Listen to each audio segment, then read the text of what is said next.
Sonic Colors was a lot of things for the series. It was a back-to-basics approach with a simpler story, scaled-back cast, and focus on one gameplay style.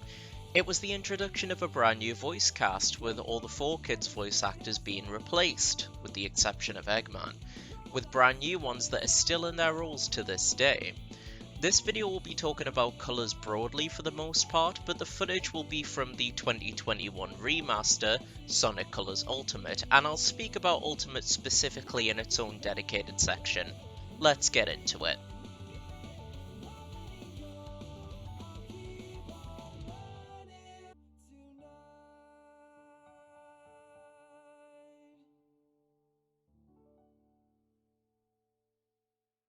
The game instantly starts off at Tropical Resort, the first level. Colors is a direct sequel to Unleashed in terms of the daytime gameplay. The stories have nothing to do with each other. The reason why I specified just the daytime gameplay is that Sega took the biggest piece of criticism to heart, being that a lot of people loved the boost gameplay and hated the Werehog sections. It's purely high speed and platforming this time around. The story is pretty simple. Eggman's built a theme park in space to make up for his past war crimes. He's gone to a lot of effort for this, because nowadays all you need to do is put a YouTube apology up and all would be forgiven. Sonic and Tails immediately call bullshit and have come to investigate. The pair quickly discover everything is being powered by Wisps, small aliens that have been captured in order to harness their energy. The heroes and the player have their goal: clear the levels, free the Wisps, and stop Eggman. Wisps aren't only used for the plot, however, they serve as the primary gameplay gimmick, different ones giving Sonic different abilities, which we'll talk about when they're first introduced. The most common ones are the white Wisps, which fill the boost gauge. The first to give an actually unique ability is the Cyan Wisp in Tropical Resort Act 3, turning Sonic into a laser and wrecking everything in his way, or zigzagging him through the level if he hits this crystal looking thing. Now, as I've mentioned a couple of times, the general story, cutscenes and writing have taken a much lighter tone, and this will be something that would stay consistent for the better part of a decade, clearly in an attempt to appeal to a younger audience. And whilst this in and of itself isn't a bad thing, now we're pretty fatigued with these types of stories in Sonic games, but it's hard to remember, at the time, this was actually super refreshing to have a lighter stakes adventure. Though on the flip side, the writers at the time did publicly state they knew nothing about Sonic before taking the job, aside from watching a couple of YouTube videos, which obviously that ain't great. The first boss is a big wheel that you have to attack the center of. It's extremely easy, but I like that you're given the freedom to approach the boss however you want, whether that's boosting and homing attacking, getting to the top and stomping on it, or the Wisps. Oh, and as a side note, the boss actually has a name, Rotatatron, which I only knew from researching. I always just called it the Big Boy because of what Eggman said in the cutscene prior. The next world is Sweet Mountain, a world which is pretty underrated in my opinion. It's not a world that really comes up in conversation when discussing the game, but I really like it. The levels are solid. The first act shows off the Drill Wisp, allowing you to bury underground and break through anything in the way, be it enemies or obstacles. Although if you aren't on solid ground before the meter runs out, you'll automatically die, so watch out for that. It shows up all across the game afterwards, but the visuals of just digging through these giant slices of cake is so much fun. I really like it. Sweet Mountain's a double whammy for new Wisps though. The orange Wisp is Rocket, stopping you in place and launching you high into the air where you'll descend back down. It's mainly used for collectibles and occasionally skipping platforming sections. It's alright. The boss this time around is this pirate captain robot. You'll need to complete a little platforming challenge on the pirate ship to bring him out, attacking him in any way you can. It's simple but inoffensive. The only real challenge of the fight being that it can be a bit difficult to come by rings at times. On to Starlight Carnival, probably my least favourite world in the game. I don't think it's awful or anything, I just prefer the others more. Some of the levels can be kinda puzzle heavy and a little bit boring admittedly, and the Wisps first shown is a prime example of the puzzle aspect, the Cube Wisp. It turns Sonic into a BBC. A big blue cube. What the fuck is wrong with you? It does exactly what it says in the tin, innit? It also turns blue rings into cubes and vice versa. I like Act 5's Wisps a lot more, the green Wisp. It's very floaty, it is the hover Wisp after all, but it can be sped up greatly by performing the Lightspeed dash near a trail of rings. It's now the exclusive ability of this Wisp instead of being in Sonic's natural moveset, which does feel a bit weird, but it's not that big a deal. Oh, I have to say, the cutscene before the boss is really fucking weird to me. It sets up Eggman being able to hypnotize people with the energy harvested from the aliens, and he tests it on Tails, and it works for a grand total of like 20 seconds before it just stops working and is never brought up again. It's not even used for like a silly joke or anything after, it's just bizarre. I actually like the boss quite a bit though.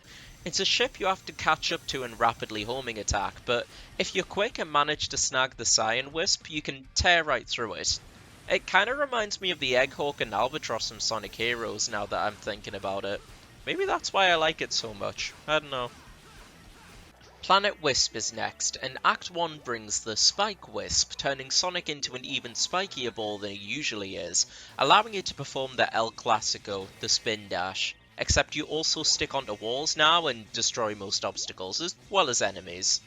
This world is kind of the standout one, and for good reason. The juxtaposition of the beautiful, lush environment and the pollution of Eggman's factories really give me that classic Sonic environmentalist vibe.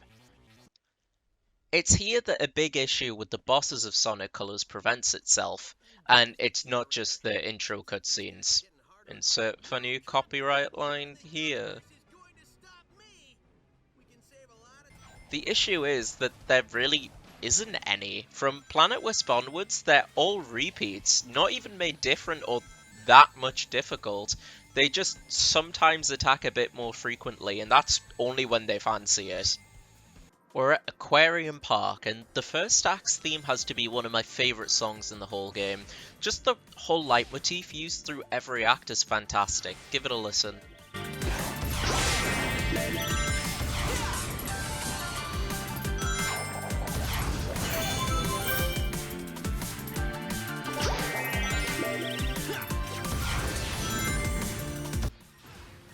As the name implies, these levels all revolve around water. Now, this may set off some red flags in your brain, but it deals with the concept of a water level in such an effective way.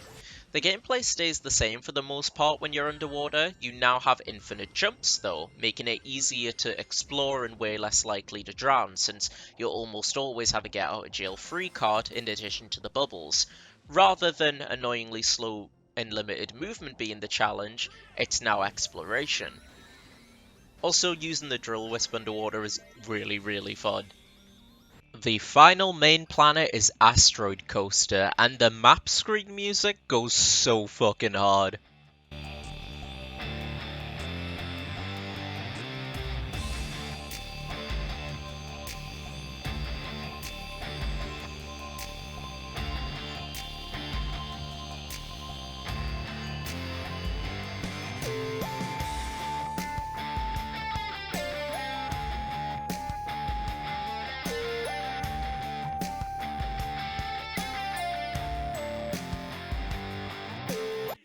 Act 1 houses the final new Wisp power, Frenzy.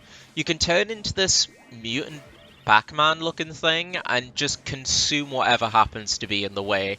The more you eat, the more you grow. Granted, it's a bit tricky to control, but that adds to the chaotic fun of it. In terms of just a set of levels, this world stands out to me as especially solid. They're all plenty of fun, but Act 1, 4 and 6 stand out to me in particular.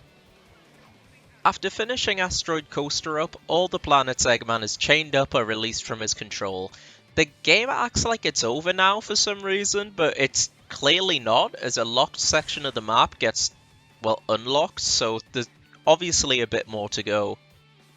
After Sonic and Tails' antics, the park is collapsing in on itself, so Sonic has to rush down terminal velocity to escape, and the music on Act 1 and 2 are absolute kino. Before they can leave though, we have to beat the final boss, none other than Eggman. In contrast to the other bosses in the game, which, while having fun aspects to them, aren't really anything special, this one is super creative. He uses his redacted Wisp armor to harness all of the Wisp's powers the player's been using the whole game against them, and Sonic gets the Wisp backs one by one after getting through increasingly difficult attack patterns you have to avoid completely to progress, to get the big finish. Oh, and the orchestrated version of the main theme, Reach for the Stars, beautiful. This fight can get legitimately tricky in the very last phase, but that's not a complaint at all. I really enjoyed this one. After winning, Sonic's rescued by the Wisps and brought back to Earth, and with all of them set free, they return to their home planet, ending the game on like a 15-minute credit sequence. Even if it's skippable now, this is excessive. I mean, come on. I mentioned at the start of the video that I would speak on the specific additions Ultimate brought to the table, so I'm gonna go ahead and discuss them now.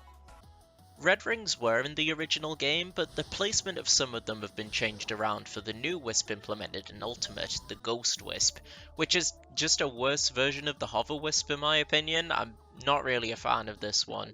The theme is fun though. That aside, I still enjoy getting all of the red rings. If you're playing this game for the first time, do not bother trying to go after everyone because you can't. A significant amount are locked behind wisps you wouldn't have at that point in the game. By all means, go after the ones you can, but save the rest for later. It makes for good replayability factor, to be fair, so there is that. Going back to Ultimate, I'll get the negatives out the way first. In like 9 instances out of 10, the original game just looks way better, and I feel this is primarily due to the lighting. I'm not sure how to explain it, but it feels like the bloom was turned up insanely high, so it fucks with the look of the original levels for the most part.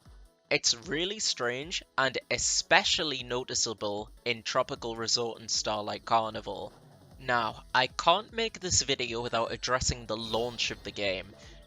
It was absolutely abysmal, to the point where it was straight up unplayable and was causing seizures in some people. I'm not going to show that footage obviously because I don't want anyone to have a seizure watching my video, but it was very bad, and if you've heard anything about Ultimate, it was probably its launch. The game was chock full of bugs and glitches that just were not in the original game. Nowadays this has been patched for the most part. I did come across a couple of bugs when playing, but nothing game breaking by any means. But the fact they're here when the original game was, from what I remember, pretty well polished is really baffling and very disappointing. Lives have been scrapped outright. Instead, you'll get these Tails tokens, where if you fall off the edge, Tails will bring you back, and you get to keep your progress. These are only useful when going for the collectibles. Other than that, they feel a little bit weird in my opinion. Like they're pseudo lives, either just go with lives or don't bother. There's also medals here that you can exchange for cosmetic features, replacing Sonic's gloves, shoes, aura around him, and the boost effect. It's inoffensive, there's nothing wrong with it, but at the same time, there's way more exciting things that you can put in a remake. This just feels a bit pointless, really. Ultimate has a new mode too, Rival Rush. After getting a certain amount of red rings in a world, an icon of Metal Sonic will appear over a specific level, allowing the player to challenge him to a race. Now, I've got nothing against this mode in concept, it's pretty much a time attack wrapped in a novel premise, but the presentation is ungodly ugly. I'm not kidding, the UI for Rival Rush looks like one of those fake mobile ads you see in YouTube adverts or something. You don't even get anything cool for winning, just medals and a boost aura.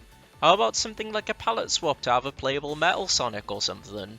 Just a massive missed opportunity in my opinion. We've also got the Game Land section, extra smaller levels that you can play with a friend, being the only form of multiplayer in the game. Finishing these in single player does have some value though, as beating all the levels will mean you've collected the 7 Chaos Emeralds. They're not in the story at all, they're just specifically for Game Land here. Once you've collected every single red ring and beat all of the game line stages, you'll unlock a playable Super Sonic. He has his usual benefits along with an infinite boost, you know the drill, increased jump height and speed, invincible, yada yada, except this time around, as well as the usual ring draining mechanic, Sonic can't use any Wisp other than the White Wisp, even if he hasn't transformed yet.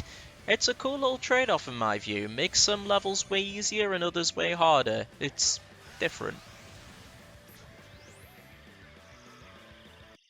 Colour's perception by fans has been really weird, especially in the last couple of years.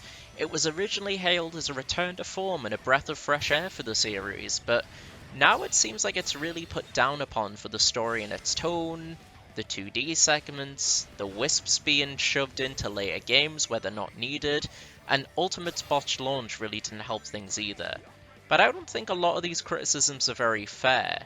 Colours is bashed for what the series did later on, but regardless of the tone, it's a rock solid, varied, and well designed platforming game, and that has not changed over a decade later. But I want to know, what did you think of Sonic Colors and Sonic Colors Ultimate? Please leave your thoughts and feelings in the comments. If you liked the video, please like it, and subscribing would really help the channel if you want. And if you want to see future content, that's the best way to do it. So I want to thank you all for watching, and I'll see you all in the next video. Bye bye.